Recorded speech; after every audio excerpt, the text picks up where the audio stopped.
back to BlockTV. This is Untold Stories TV. He's one of the cryptosphere's first stars, and some would argue its original bad boy, Charlie Shrem, Bitcoin's face in the early days and now one of the industry's main storytellers. His chosen medium is podcasting.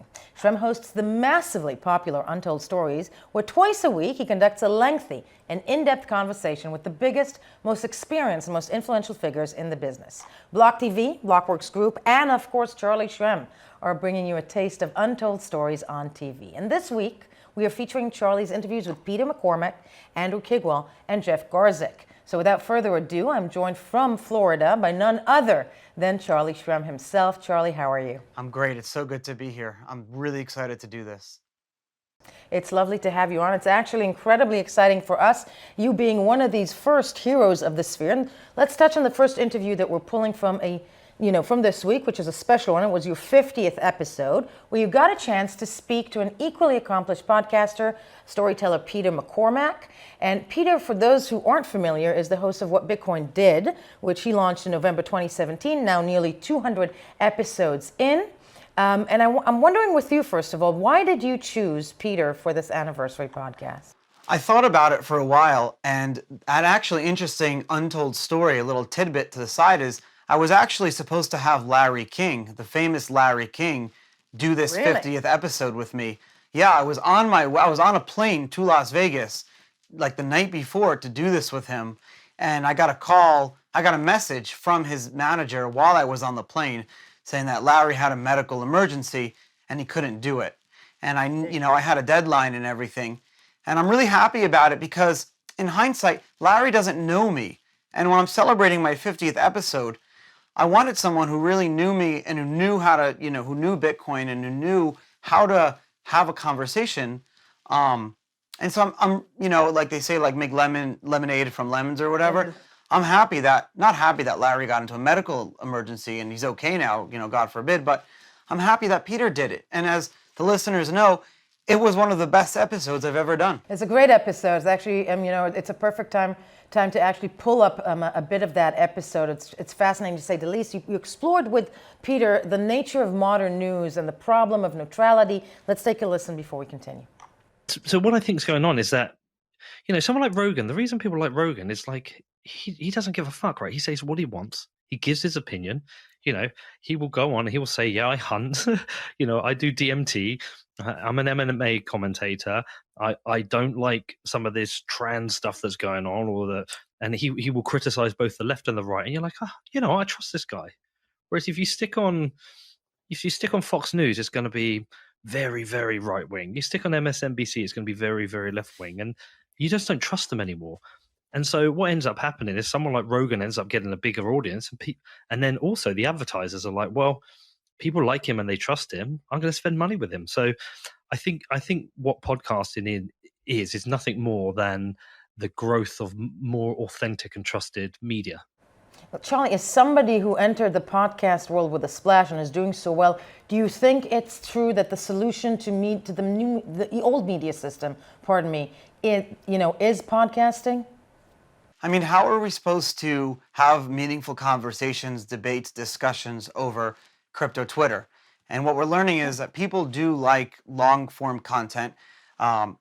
Humans, and just people in the crypto space or everyone in the world likes long-form content when they know who the podcaster is, the host, when they know who, or even if they don't know who the guests are. But I was very surprised because, we're hearing every day on the news, we're hearing that our brains are turning into mush, that we can't absorb more than 30 seconds of content. I mean, the numbers prove that that's wrong.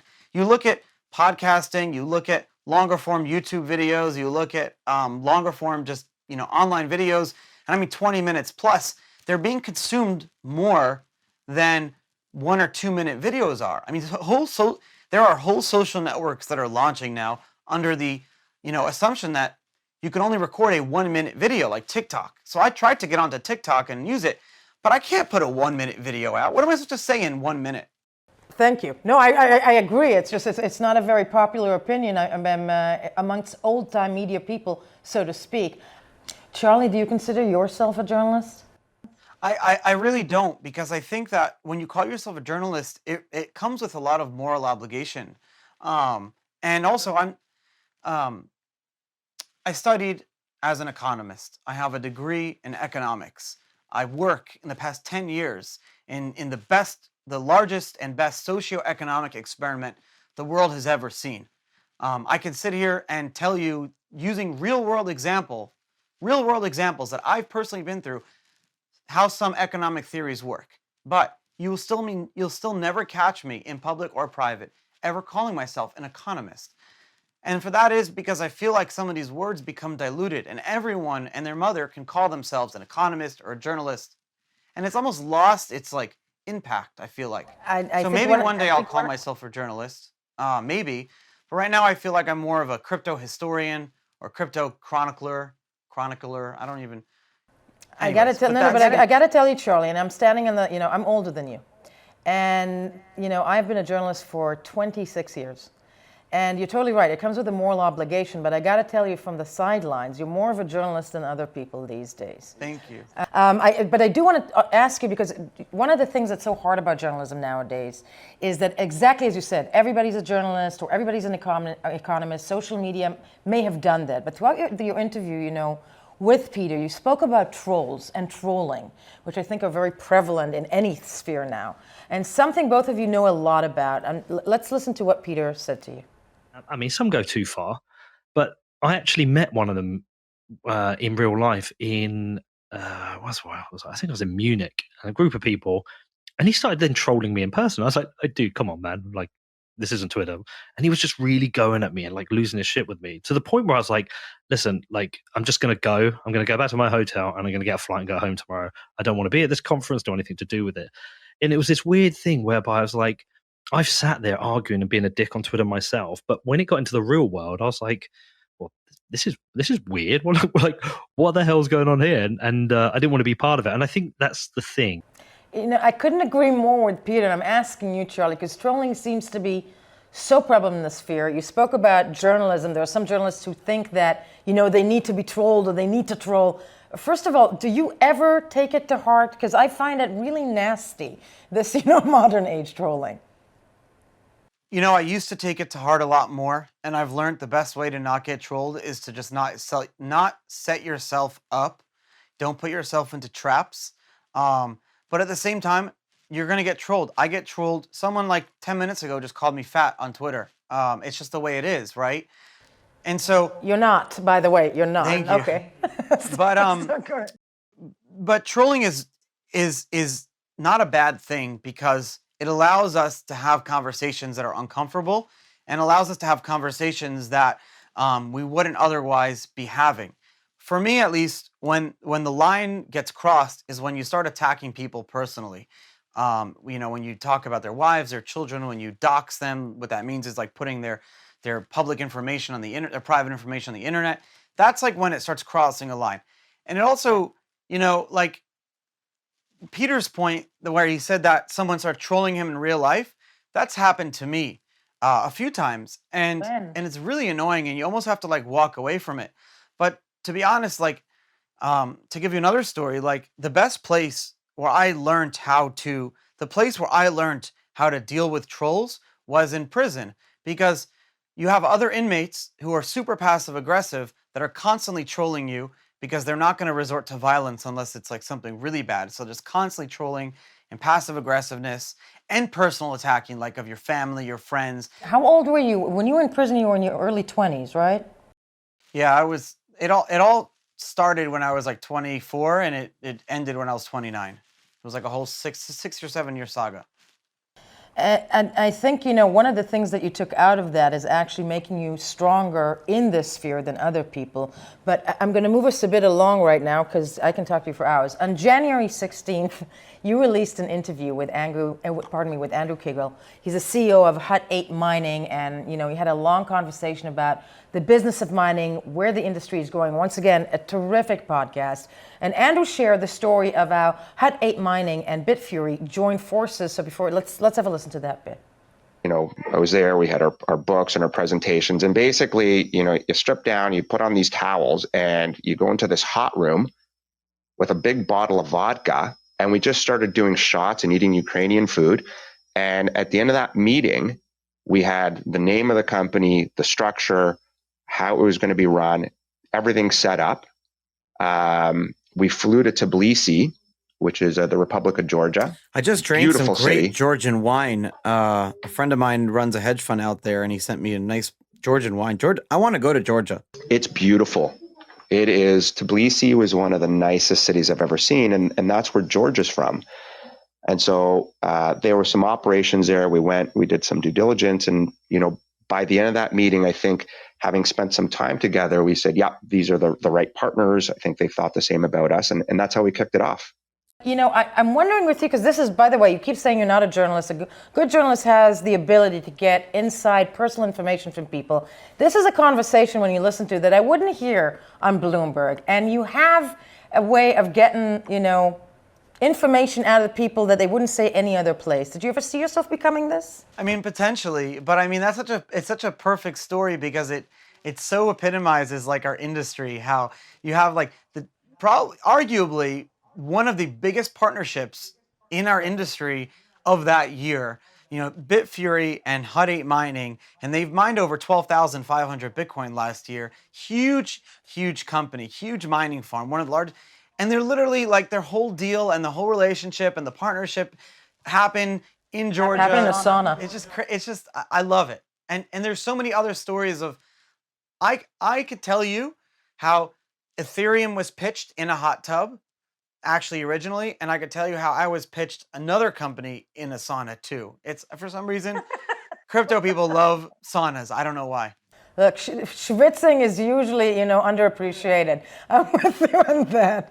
But, when it comes to Hut 8, and as you mentioned, an incredibly a mammoth of a company in this sphere, wasn't just bathhouses. He tells you what makes a good site to build a mining operation, or what makes for a good site to build a mining operation. Let's hear that bit from the conversation. So for listeners, mining for Bitcoin, it's not a guy sitting behind a computer typing away.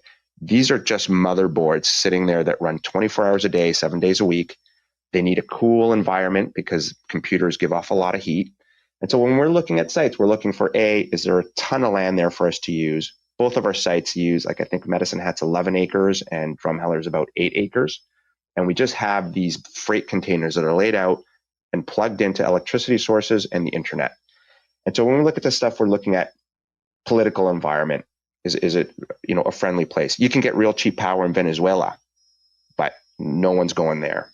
Yeah, good point. So you want political stability, you want low cost power, and you want a friendly business environment where the rule of law exists. And that's why I think you have a lot of people who are mining who are looking at the U.S. Texas is going to be a real hot spot. Charlie, do you find yourself still learning about Bitcoin through these conversations after all these years? Yeah, because he said you're thinking about Bitcoin mining, you're thinking cold places, right? Natural cooling, Antarctica, Norway.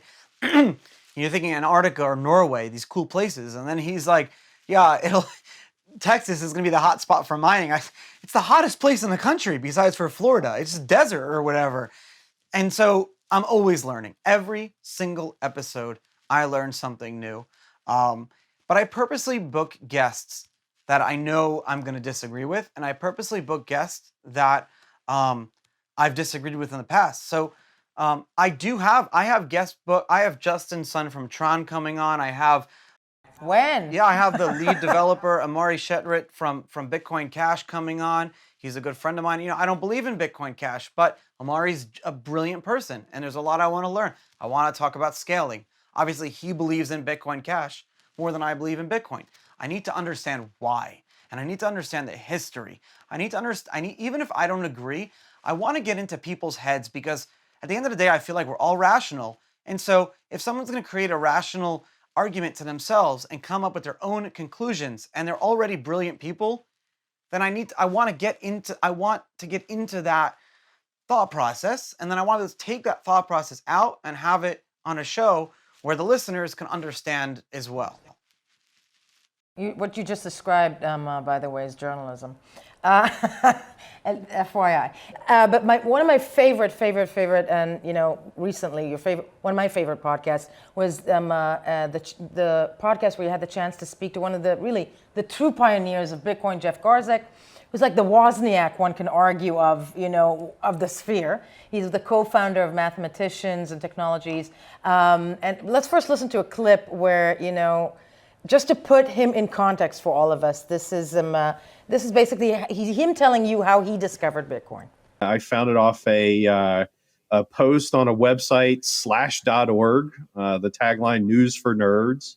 I call it the great slash dotting kind of in retrospect because several other Bitcoin developers and enthusiasts other than myself found it in that one post. Jed McCaleb of Mt. Gox, notably. Did you know that, and I want to ask you the same question, almost everyone I speak to, and this is myself included, and this is even true today, most people I ask this question, like, how do you find, I don't like asking that question. It's a stupid question, but unless there's a great answer. But you know that everyone always answers with like the same answer. That I saw Bitcoin at first here, I read about it, I ignored it, and then I saw it again here. So was that the same for you? Because for me, it was. That slash dot was the first one. No, I dove in that night. I sent my first post, my first patch to Satoshi within 24 hours of that post. It was, it hit every, ticked every checkbox, hit every groove for me.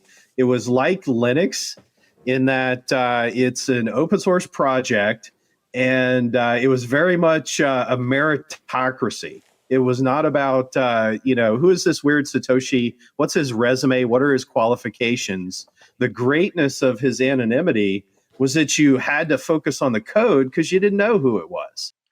That's such a great point that he made. And I never really had an opportunity to think about that point more when he said that the fact that Satoshi left, people didn't spend so much time like investigating Satoshi in a way that like a lot of religions do. So in most religions, how many books are written about the focal, how many investigations, not just religions, but in anything. And so the fact that Satoshi wasn't there, it forced us to focus on Bitcoin on its merits and not Satoshi himself. And not Satoshi himself. And I couldn't agree more, because it also, prevented what I think some people are trying to do in the sphere right now. One can argue that it's some projects are the cult of personalities, and it's exactly that. It's the anonymity.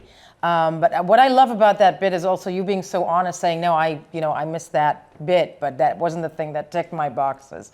But 10 years after the launch of Bitcoin, the debate is raging on whether it should be a unit of exchange or store value. And Jeff seems to think it should be the former. And this is the point he makes. Let's listen. It's not enough to, work on this or that aspect of a decentralized currency. You've got to get out in the field and use it. You've got to pay your contractor, your plumber, your electrician in Bitcoin to really see what it means in the real world.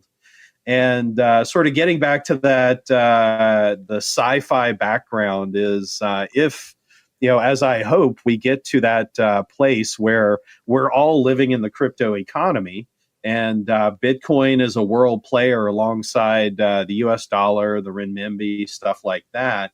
If we're going to get there, we have to use it. And that was the thought in 2010 is I can't just get out there and hack software and send patches to Satoshi. I've got to get out there in the real world, pound pavement in Atlanta, and get people using it. Charlie, where do you stand on this? Because, it's 2020. Do you think that a crypto economy is a pipe dream that the sphere clings to? I think there will be, and there already is, our crypto economy, our crypto industry has already surpassed, if we can formulate like a GDP of our borderless economy, we're probably bigger than many countries in terms of how many jobs we offer. Like how many jobs are directly or indirectly had here in our industry. But Jeff has an interesting point when he said that people were spending it in 2010. He wasn't wrong, but I'll tell you what he didn't say. What he didn't say, because I was there, was that from 2010 to 2013, 2012 really, everyone was just spending Bitcoin, but no one was holding it. In fact, if everyone was holding it, you'd have a lot more wealthy people. You'd have a lot more, like the earliest Bitcoin developers, I don't want to start naming them, but if a lot of them don't have much Bitcoin and they're still being paid salaries by various universities or companies like Blockstream to pay them to continue developing for Bitcoin. Because early on, no one was holding. Everyone was just spending. It was spending, spending, spending. You can't build an economy like that. So it's got to be a happy medium of both. You have to build an economy where people are spending and people are saving. It's got to be like perfectly the both. We have these camps now, and they're very dumb, where they say Bitcoin is either a full store of value, and we're going to develop around that, and we're going to promote that, and we're going to disincentivize. This is where the problem is. We're going to disincentivize spending, and we're just going to incentivize holding. And then you have these other camps that say we're going to disincentivize holding with high inflation or whatever, but super incentivize spending. They're both wrong. And if we go both ways, extreme one or extreme other way, Bitcoin would fail in 3 years from now. I guarantee it. It's got to be a happy medium. It's got to be where you say, I'm going to hold some Bitcoin on my computer or my phone, and I'm also going to spend. It's got to be both. If it's not both, we die. But one of the classic Bitcoin stories, from back in the day, apropos what you just said, is people who spent or not just spent, but lost their Bitcoin that would now be worth millions of dollars. By the way, I'm not one of them. But here's Jeff on it with you. So do you have any regret? You've given away over like 15,000 Bitcoin you've given away for like various integrations, mining software, open source help, for the betterment of Bitcoin itself and for crypto. Do you regret that? Do you have any regrets? I should not preclude that statement with the question of do you have any regrets? Well, no, it's a frequently asked question is, right along with are you Satoshi, which is no, certainly I wish I'd held on to more of that than I did.